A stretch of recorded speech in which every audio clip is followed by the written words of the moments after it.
ფაქტია, რომ თავარი რასაც უფრთხის დღეს ბრიუსელი, ეს არის მართალი სიტყვა და ძალიან აფრთხობთ, როგორც ჩანს ის სიმართლე, რომელიც საბოლოო ჯამში ესმით და რომლის გამოც ის მთელი პროპაგანდა, რომელიც მოქოქილი იყო და მილიონობით იხარჯებოდა საქართველოს ინტერესების წინააღმდეგ, ეს პროპაგანდა არ მუშაობს.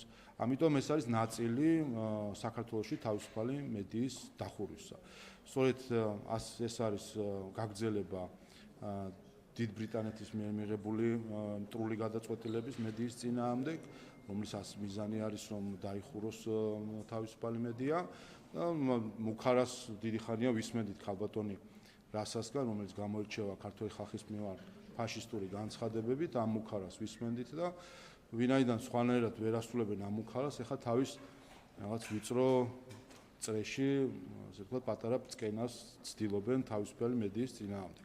ეს ამ კონტექსტში. მეორე მხრივ, ჩემთვის პირადად ძალიან საინტერესო იყო ამ ყველაფრის მოსვლა.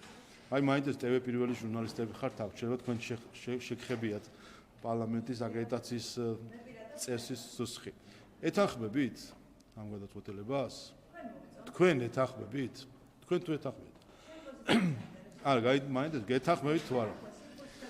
იმიტომ რომ მე გეტყვით. არა, მე გეტყვით. ჩემ მას გეუნებით მაგიტომ. გეუნებით. საინტერესოა და ჩემთვის იყო აღმოჩენა, რომ იმ პირობებში, როდესაც ევროკავშირმა დახარჯა 100.000 ევრო იმისთვის, რომ გაეშავებინა საქართველოს პარლამენტი, მოესია ჩვენთვის NGO-ები, ეგრეთ წოდებული მედია ომბუდსმენი, ჟურნალისტთა ეთიკის ქარტია, ამაში ჩარდეს 10,000 ევრო, რომ პარლამენტის რეპუტაცია დაეზიანებინა, როდესაც სწორედ აკრედიტაციის წესებთან დაკავშირებით იყო თავდასხმა საქართველოს პარლამენტში, დღესაც საკონსტიტუციო სასამართლოში სარჩელია შეტანილი ევროკავშირის საელჩოს და ევროპარლამენტის დაფინანსებით. იდიში სრულად ევროპარლამენტარების ხედა მათი დაფინანსებით, რომ თითქოს აკრედიტაციის წესების შემოღება, თითქოს დადგენა გარკვეული წესებით ეწინააღმდეგება რაღაც მედიას თავისუფლებას და ასე შემდეგ და რა აღმოაჩინეთ? აღმოაჩინეთ თურმე ევროპარლამენტში არის უფრო კაცრი წესები, ვიდრე საქართველოს პარლამენტში. კერძოდ საქართველოს პარლამენტში იცით რომ ერთ-ერთი წესი არის, თუ კი რესპონდენტს არ სურს ინტერვიუს მიცემა, ჟურნალისტს შეუძლია დაიწყოს ინტერვიუ, მაგრამ რესპონდენტი თუ ეტყვის რომ შეწყვიტოს ინტერვიუ, მაშინ უნდა შეწყდეს ინტერვიუ. რა აღმოჩნდა ევროპარლამენტში? თურმე წინასწარი თანხმობა არის საჭირო რესპონდენტისგან. საინტერესოა, ვიფიქრებთ ამაზე. მეორე, როდესაც ირღვევა საქართველოში წესი, რა გვაქვს ჩვენ? სანქცია არის ერთი თვით შეჩერება აკრედიტაციის და განმეორების შემთხვევაში 6 თვით. რამდენი ხნით შეუჩერეს იმედს? 1 წლით. კარგია, ამაზეც ვიფიქრებთ. ასე რომ მე მგონი ვიფიქრებთ, მე ვაპირებ რომ ვიფიქრო, რომ შევიტანო თუ არა შესაბამისი ცვლილებები აკრედიტაციის წესში, კერძოდ პირველი არა, მაინც შევიტანო, ვიფიქრო ამაზე, შევიტანო თუ არა ცვლილებები, რომ პირველი რომ წინასწარი თანხმობა მიიღოთ მაშინ რესპონდენტებიდან, თუ კი ევროპარლამენტში ეს არის წესი და ევროპული წესი ეს ყოფილა, თანხმობა მიიღოთ რესპონდენტებიდან, მხოლოდ ამის შემდეგ დაიწყოთ ინტერვიუ და მეორე ჩვენთან პირველ ჯერზე არის 1 თვე, მეორე ჯერზე არის 6 თვემდე 6 თვით აკრედიტაციის შეჩერება და ევროპარლამენტში პირველივე ჯერზე 1 წლიანი შეჩერება არის.